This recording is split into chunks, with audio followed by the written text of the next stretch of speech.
সুপ্রিয় দর্শক শ্রোতা, আমাদের বাংলাদেশের অতীত এবং বর্তমান প্রেক্ষাপটে 15 আগস্ট একটি আলোচিত দিন। 15 আগস্ট এবং বর্তমান প্রেক্ষাপট এই বিষয়টি নিয়ে নতুন করে আলোচনার দাবি রাখে। 15 আগস্ট এতদিন আমাদের জাতীয় শোক দিবস হিসেবে আলোচিত হয়ে আসছে। 1975 সালের 15 আগস্ট একটি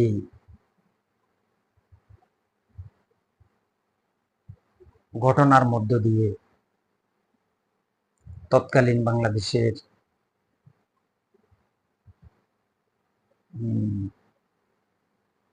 বঙ্গবন্ধু শেখ মুজিবুর রহমান সপরিবারে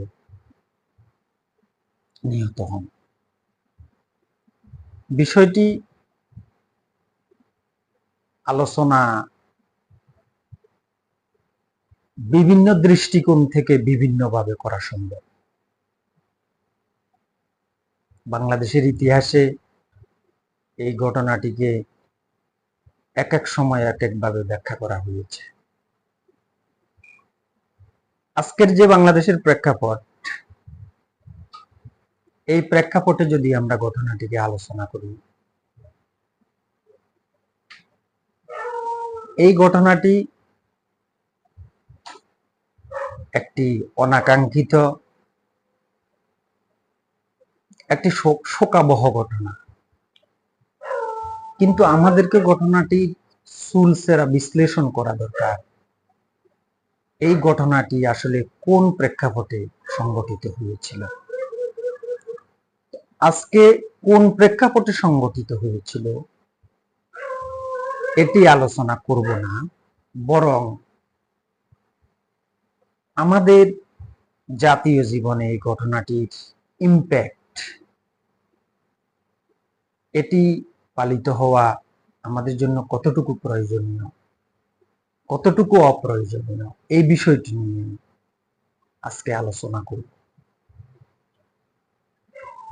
আমরা প্রথমত দেখি, এই 15 আগস্ট জাতীয় শোক দিবস হিসেবে ঘোষিত হওয়ার পর এটির সামাজিক ইম্প্যাক্ট আসলে কি কি হয়েছে। আমরা যদি সামাজিক প্রভাবগুলো দেখি, এর অনেকগুলো প্রভাব এই সমাজে তৈরি হয়েছে। তার এক নম্বর প্রভাব হচ্ছে রাজনৈতিক প্রভাব। সত্যি কথা বলতে কি,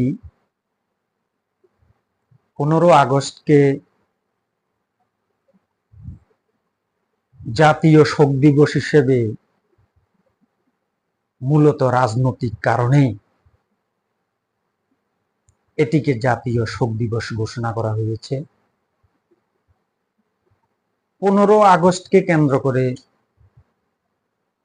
একটা রাজনৈতিক ফায়দা এবং ভিন্ন মতাবলম্বীদেরকে চাপিয়ে রাখার জন্য একটা কূটকৌশল হিসেবে 15 আগস্টকে মূলত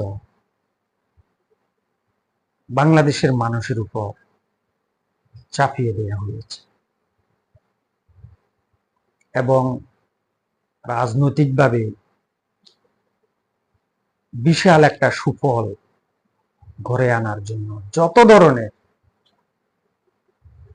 প্ল্যান প্রোগ্রাম করার দরকার সবকিছু করা হয়েছে। 15 আগস্টের আরেকটি গুরুত্বপূর্ণ প্রভাব আমরা দেখতে পাই, যাকে আমি অশ্লীলতা বলবো। আপনারা সকলে সাক্ষী, বিভিন্ন প্রতিষ্ঠানে যখন জাতীয় শোক দিবস পালন করা হয়েছে, আপনারা সকলেই দেখেছেন। সেখানে অশ্লীল নাচ, সেখানে রাতভর তাণ্ডব, সেখানে শোকের কোনো বিন্দুমাত্র লেশ জাতি হিসেবে আমরা দেখতে পাইনি। বরং এটা ছিল এক ধরনের বেলের লেপনা, এটা ছিল এক ধরনের মাতলামি। কোন শোক একজন মৃত ব্যক্তির জন্য ন্যূনতম একটু দোয়া করা, একটা দোয়া পড়া, এটিও কিন্তু আমরা জাতীয়ভাবে দেখতে পাইনি। তাই 15 আগস্টের এই শোক দিবসকে আমরা সত্যিকার অর্থে কোন শোক দিবস হিসেবে, জাতি হিসেবে আমরা দেখিনি। আমরা অশ্লীল বিভিন্ন অনুষ্ঠান প্রোগ্রামের মধ্যে আমরা সেটিকে দেখতে পেয়েছি। 3 নম্বর 15 আগস্টের যদি আমরা প্রভাব দেখি, এক ধরনের চাঁদাবাজির উদ্ভব হয়েছিল 15 আগস্টকে কেন্দ্র করে। বিভিন্ন ব্যবসায়ী, সামাজিক প্রতিষ্ঠিত ব্যক্তি ইত্যাদি জনের কাছে 15 আগস্টকে কেন্দ্র করে স্কুল কলেজের স্টুডেন্ট একটা চাঁদাবাজির মহোৎসব আমরা 15 আগস্টকে কেন্দ্র করে দেখতে পেয়েছি। তৃতীয়, চতুর্থ যদি সামাজিক প্রভাব আমরা যদি দেখি, 15 আগস্টকে কেন্দ্র করে সামাজিক অবক্ষয়ের তৈরি হয়েছিল প্রচুর পরিমাণ। আমরা দেখেছি পাড়া মহল্লায়, স্কুলে, শিক্ষা প্রতিষ্ঠানে 15 আগস্টের দিবস পালনের নামে ছোট ছোট স্কুল গোয়িং ছেলেদের মধ্যে এটার একটা জজবা তুলে দিয়ে পড়ালেখা বিমুখ করা, সারা দিন রাত গান বাদ্য বাজানো, মুমূর্ষ অসুস্থ ব্যক্তিদেরকে বিভীষিকাময় একটা পরিস্থিতির দিকে ঠেলে দেয়া, ইবাদত বন্দিগিরত ব্যক্তিদেরকে ব্যাপক আকারে একটি খারাপ পরিস্থিতির দিকে ঠেলে দেয়া ইত্যাদি আমরা দেখতে পেয়েছি। এক কথায় আমরা 15 আগস্টকে যদি দেখতে পাই, এটি আদৌ বাংলাদেশের কোথাও শোক দিবস হিসেবে পালন হতে আমি বা আপনারা কেউ দেখেছেন বলে আমাদের মনে হয় না।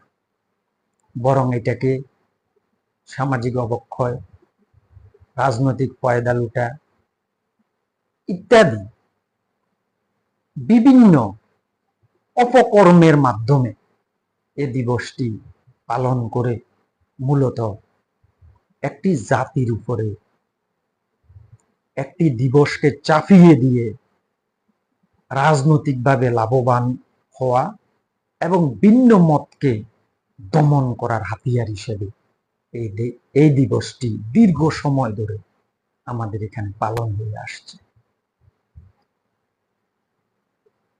এরপর যে বিষয়টি আলোচনা করতে চাই, 15 আগস্ট আমরা যুক্তির খাতিরে ধরে নিলাম কোনো একটা গোষ্ঠী, দল বা ব্যক্তির জন্য ধরুন এক ধরনের পুণ্যময় সময় যদি আমরা যুক্তির খাতিরে ধরে নিই, তাহলে এইবার আমরা আলোচনায় আসতে হবে যে এটি বন্ধ হলো কেন, কেন আজকের 15 আগস্ট পালন করার ক্ষেত্রে এত বাধা প্রতিবন্ধকতা তৈরি হলো। এই বিষয়টি যদি আমরা দেখতে পাই, যখনই গত পতিত সরকার বাংলাদেশে জগদ্দল পাথরের মতো চেপে বসেছিল, ঐতিহাসিক ব্যক্তিবর্গের সকল অবদান সম্পূর্ণরূপে অস্বীকার করে এক ব্যক্তির বন্দনা পূজা যখন বাংলাদেশে শুরু হলো, তখনই আমরা ধারণা করছিলাম এটি বেশি দিন থাকবে না, কোনো একটা তিতা কোনো কিছুকে জাতির উপরে বেশি দিন চাপিয়ে দেওয়া সম্ভব হবে না। পৃথিবীর বিভিন্ন দেশে, আমাদের প্রতিবেশী ভারত সহ, মার্কিন যুক্তরাষ্ট্র সহ বিভিন্ন দেশে আমরা দেখেছি জাতিগতভাবে কিছু ব্যক্তি থাকেন পূজনীয়, যাদেরকে নিয়ে সারা জাতির কোনো কথা থাকে না। কিন্তু কেন আমাদের দেশে এই একটি অবস্থা হলো? আমরা সকলেই তো চাই একজন জাতীয় ব্যক্তিকে কেন্দ্র করে আমাদের মধ্যে একটা ঐক্য থাকবে, আমাদের মধ্যে একটা সফট কর্নার থাকবে। এটা তো জাতি হিসেবে আমাদের জন্য প্রয়োজন ছিল, কিন্তু কারা এটি ধ্বংস করল? আপনারা সকলে জানেন গত 15 থেকে 16টি বছর প্রতিটি ক্ষেত্রে একজন ব্যক্তিকে সম্পূর্ণরূপে ক্রেডিট দিতে গিয়ে উক্ত ব্যক্তির সকল মর্যাদা সম্পূর্ণরূপে ধ্বংস করে দেওয়া হয়েছে। নতুন প্রজন্মের মধ্যে নতুন প্রজন্মকে বিষিয়ে তোলা হয়েছে।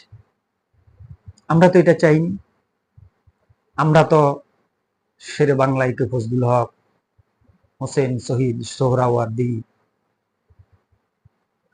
মাওলানা ভাসানী, বঙ্গবন্ধু শেখ মুজিবুর রহমান, মেজর জিয়াউর রহমান সহ আমাদের জাতীয় জীবনের যে সকল নেতৃবর্গের অবদান রয়েছে, আমরা চেয়েছিলাম ইতিহাসে প্রত্যেককে তার পাওনা যদি আমরা সঠিকভাবে দিতে পারতাম, আজকে হয়তো এই ধরনের একটি খারাপ পরিস্থিতি তৈরি হতো না। কারা এই পরিস্থিতি তৈরি করেছিল?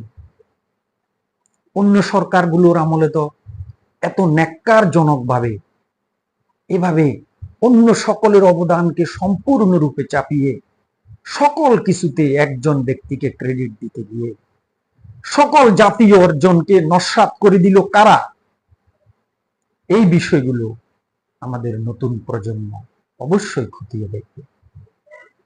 আমরা এরকম একটি খারাপ পরিস্থিতি বারবার বারবার বাংলাদেশে তৈরি হোক, এটি আমরা চাই।